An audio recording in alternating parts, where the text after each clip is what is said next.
जय Hind everyone, welcome you all to force defence academy. दोस्तों, recently government ने reform किया है जीएसटी में।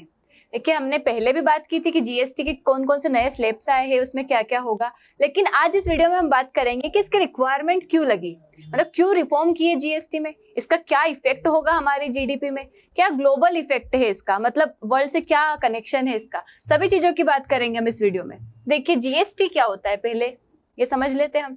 जीएसटी क्या है? Goods and services tax. Goods and services tax जो कि क्या है, एक तरीके का इनडायरेक्ट टैक्स है। कई सारे टैक्स को मिला के एक टैक्स बना दिया गया था 2017 में। 2017 में आता है 1 जुलाई 2017 को। वहां पे जीएसटी काउंसिल बनाई जाती है और एक आर्टिकल 279A एड कर दिया जाता है by the amendment 101 constitutional amendment act. इस एक्ट के थ्रू ये आर्टिकल ऐड किया जाता है, जीएसटी काउंसिल बनती है और GST goods and services tax लागू कर दिया जाता है। कहाँ? हमारे पूरे देश में, जिसमें स्टेट सेंट्रल सारे टैक्स को मिक्स करके एक टैक्स बना दिया जाता है। उससे क्या होता है कि जो भी टैक्स का सिस्टम है वो सिंप्लीफाई बन जाता है, मतलब सिंप्लीफाइड हो जाता है। अब देखिए, जब पुराना टैक्स था उसमें 4 स्लैब थे, 5%, 12, 18 और 28। ये 4 स्लैब हुआ करते थे काय में, पुराना वाला जो हमारा टैक्स का सिस्टम था। मतलब कुछ आर्टिकल्स पे 5% टैक्स लगेगा, कुछ पे 12%, कुछ पे 18%, कुछ पे 28%। इसका मतलब क्या होता है कि मानो कोई प्रोडक्ट अगर 100 रुपए का है, ठीक है, उसके ऊपर 5% जीएसटी लग रहा है। इसका मतलब कि आप जो है जहां से खरीदेंगे शॉपकीपर को 105 रुपए देंगे। कितने रुपए देंगे? 105। मतलब शॉपकीपर भी अगर उसको बेच रहा है 100 रुपए में बेच रहा है, मतलब जिसने बनाया होगा 100 रुपए मानो उसकी बेचने की कीमत थी, उसमें हमारे 5% क्या लग रहा है? जीएसटी लग रहा है। मतलब इस 100 रुपए पे अगर आप 100 रुपए का सामान खरीदने जाओगे तो आपको 5 रुपए एक्स्ट्रा देने पड़ेंगे। और ये जो 5 रुपए है जाएंगे किसके पास? गवर्नमेंट के पास। गवर्नमेंट की कमाई कहीं से होती है? टैक्स से ही तो होती है। गवर्नमेंट के पास पैसा कैसे मिल रहा है उनको?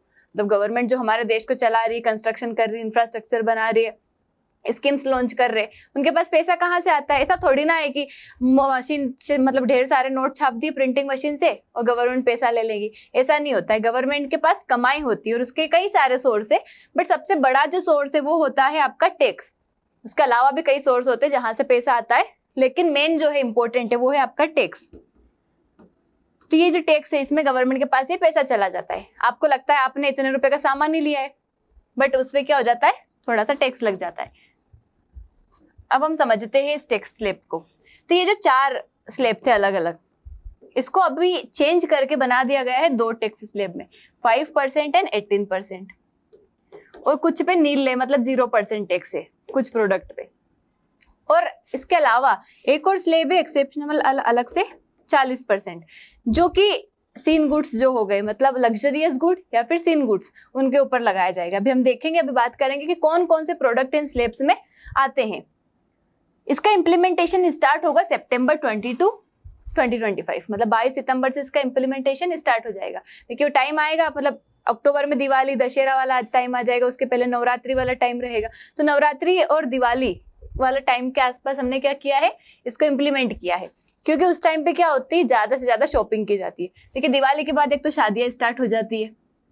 दिवाली के बाद क्या हो जाती है? शादियां स्टार्ट हो जाती है। तो शादी में लोग शॉपिंग करते हैं, दिवाली की शॉपिंग करते हैं, दिवाली पे ज्यादा अच्छी अच्छी चीजें खरीदना वो करते, प्रिफर करते लोग।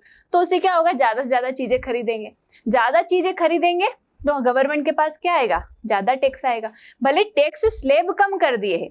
जस्ट इमेजिन कि मानो कोई प्रोडक्ट आपको अभी 128 रुपए में मिल रहा था, मतलब ये तो मैंने बहुत छोटा नंबर बताया, 100 रुपए के हिसाब से बताया, लेकिन वहीं अगर लाखों लाखों में चीजें होती है तो उसके हिसाब से टैक्स भी उतना ही ज्यादा बन जाता है। मतलब 1 लाख का रहेगा तो 28,000 हो जाता है उस पर।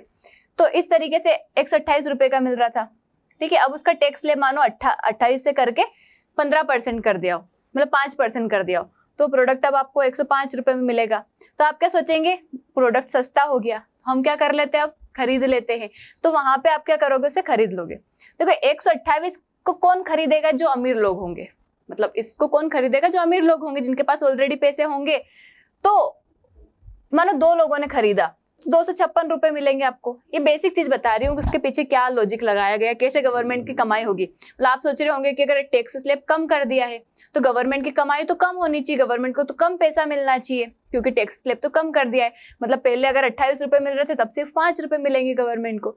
लेकिन पहले 28 रुपए मिल रहे थे तो खरीद भी कम लोग रहे थे, अब 5 रुपए मिलेंगे। यहाँ पे मानो 2 लोग ही खरीद रहे थे, और अभी 105 रुपए कर दिया है। हो सकता है 20-25 लोग खरीद ले, 25 लोग भी खरीदेंगे तो 50 रुपए बढ़ जाएगा इसके ऊपर टैक्स। मतलब क्या हो रहा है, गवर्नमेंट की कमाई इससे 125 रुपए टैक्स बन जाएगा इसका। मतलब ये जो 56 रुपए मिल रहे थे, यहाँ पे 125 रुपीज गवर्नमेंट को मिलेंगे।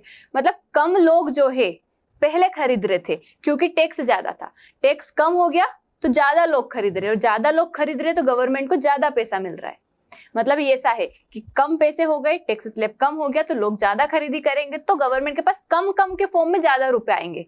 पहले ज्यादा के फॉर्म में वही आ रहे थे, बात बराबर ही है, लेकिन लोग ज्यादा खरीदेंगे, और हो सकता है उससे ज्यादा खरीदे तो गवर्नमेंट की कमाई भी ज्यादा होगी। अभी देखिए क्या हुआ है कि यूएसए ने हमारे ऊपर क्या लगा दिया है, टेरिफ। क्या लगा दिया, टेरिफ। हमारे बहुत सारे प्रोडक्ट जो बाहर जाते थे वो बंद हो गए, बंद कर दिए। तो हमें अपनी जो डोमेस्टिक इंडस्ट्री, जो मतलब बेचने वाले थे, शॉपकीपर्स थे, जो मैन्युफैक्चरर थे, उनकी जो मतलब उनका जो नुकसान हो रहा है उसकी भरपाई करनी है।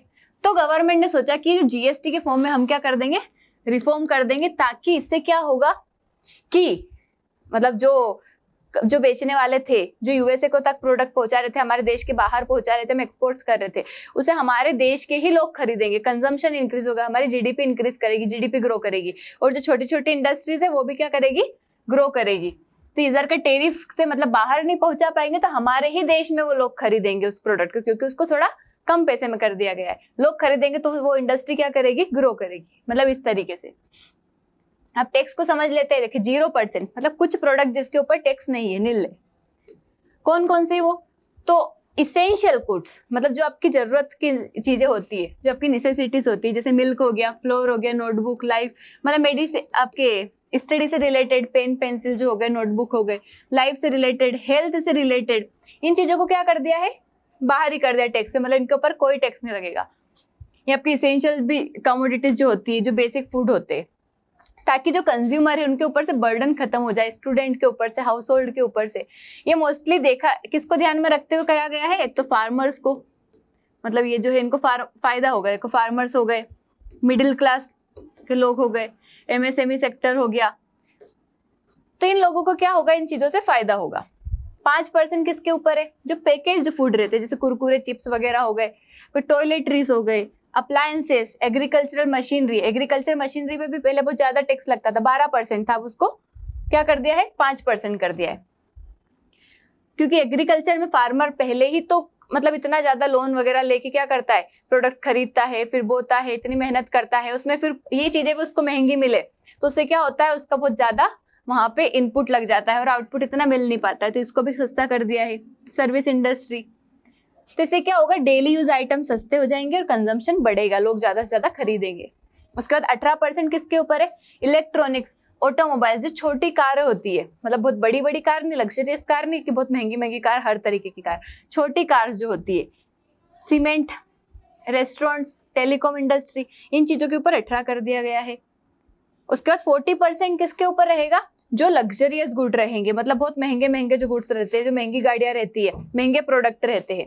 उसके बाद सीन गुड्स, सीन गुड्स मतलब क्या होता है, ऐसे गुड्स जो इंसान की हेल्थ को नुकसान करे, जैसे टोबैको हो गया, गुटखा, पान, ये जो चीजें होती है, इनके ऊपर लगाया गया। प्रीमियम व्हीकल, इनके ऊपर क्या लगा है, 40%, ताकि लोग इसको कम खाए, कम खरीदे, कम कंजम्पशन करे, सिगरेट वगैरह। देखिए यहाँ पे बताया गया कि मिल्क, पनीर, रोटी, इनके ऊपर 5% था पहले, अब 0% कर दिया है। पैकेज्ड के ऊपर 12-18% था, 5% कर दिया है।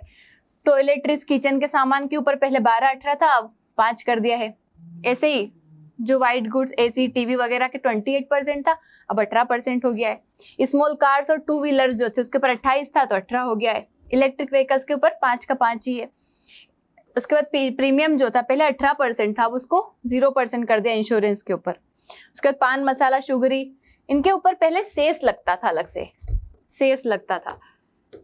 मतलब ये टैक्स का एक तरीके का टाइप होता है जो पर्टिकुलर किसी चीज के ऊपर लगाया जाता है, तो वो 40% कर दिया है। देखिए चेंज क्यों लाया गया, क्या रिक्वायरमेंट लगी, तो क्या हो सके, एक तो कम स्लेब हो सके, इसके प्रोसेस सिंप्लीफाई हो सके, ये कॉम्प्लेक्सिटीज खत्म हो जाए।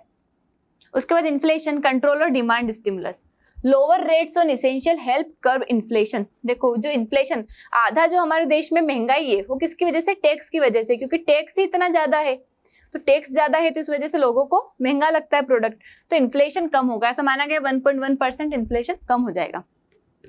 इसका सेक्टर जैसे एग्रीकल्चर टूल हो गया, हैंडीक्राफ्ट, सर्विस जैसे कि जिम, सैलून, इन सबको क्या मिलेगा, बेनिफिट मिलेगा। उसके बाद टैक्सेशन, इसेंशियल्स गेट रिलीफ, मतलब जो जरूरत के सामान है वो सस्ते में हो जाएंगे, तो उससे क्या होगा कि हर कोई उसको ले पाएगा। सीन लग्जरी गुड्स के ऊपर हाई टैक्स लगा दिया गया है, क्योंकि ऑलरेडी लग्जरियस प्रोडक्ट कौन खरीदेगा, जिसके पास पैसा होगा, उनको तो कोई प्रॉब्लम यूं ही नहीं होगी। उसके बाद जो सीन गुड्स है, मतलब जैसे टोबैको हो गया, सिगरेट हो गया, ऐसी चीज, पान मसाला हो गया, इनको कंजम्पशन करने से बॉडी को हार्म पहुंचाते ही है, तो उनके ऊपर ऑलरेडी इतना ज्यादा टैक्स लगा दिया। उसके बाद इकोनॉमिक एंड ग्लोबल इम्पैक्ट देखिए, तो हमारे यहाँ का क्या होगा, boost consumer sentiment and spending. Festive period है तो इस टाइम पे क्या होगा, लोग ज्यादा से ज्यादा खर्चा करेंगे और चीजें खरीदेंगे। उसके बाद एमएसएमई और कॉमन सिटीजन को भी फायदा होगा, जैसे कि फार्मर्स, स्टूडेंट्स और rural artisans. Simplified tax regime से क्या होगा, इज ऑफ डूइंग बिजनेस बढ़ेगा, मतलब बिजनेस वगैरह करने में आसानी रहेगी। देन टेम्पररीली रेवेन्यू लॉस होगा। देखो मैंने बताया था कि अगर पहले गवर्नमेंट को 28 रुपए मिल रहे थे, तो अभी 5 या 15 ऐसा कुछ, मतलब कम कर दिया टैक्स, तो कम रुपए मिलेंगे, तो टेम्पररी रेवेन्यू लॉस होगा, लेकिन वो एक तरीके से बैलेंस हो जाएगा, मैनेजेबल है। मैं अगर ग्लोबल इम्पैक्ट देखें तो हमने देखा कि किस तरीके से टेरिफ का प्रेशर है हमारे देश पे, यूएस का टेरिफ है, तो उसे हमारे इंडियन एक्सपोर्टर्स जो है उनको क्या मिलेगा, फायदा मिलेगा, यहाँ पे लोग ज्यादा से ज्यादा खरीदेंगे। उसके बाद sets a president for indirect tax simplification, global based practices, मतलब हमारे यहाँ भी क्या होगा, हमारे यहाँ की इंडस्ट्री ग्रो करेगी ग्लोबल लेवल पे कंपटीशन को मैच करने के लिए। किसको फायदा हुआ है यहाँ पे, तो हाउस होल्ड्स, क्योंकि उनको एसेंशियल, स्टेशनरी, एजुकेशन, इन सब चीजों पे कम प्राइस हो गया। Student and parents, free items हो गए, नोटबुक, पेंसिल, पेन, ऐसा। एमएसएमई को फायदा हुआ, एग्रीकल्चर, हैंडीक्राफ्ट, सब सबको फायदा हुआ। वही किसको ज्यादा नुकसान हुआ है, नुकसान तो क्या, लग्जरियस गुड्स जिनके ऊपर ज्यादा है, सीन गुड्स जो हो गए, अपेरल हो गए जो 2500 से ज्यादा है, उनके ऊपर टैक्स रहेगा। तो that's all about new GST reforms, मतलब GST reforms and new GST slabs. I hope आपको समझ आया होगा। Thank you so much. Jai Hind.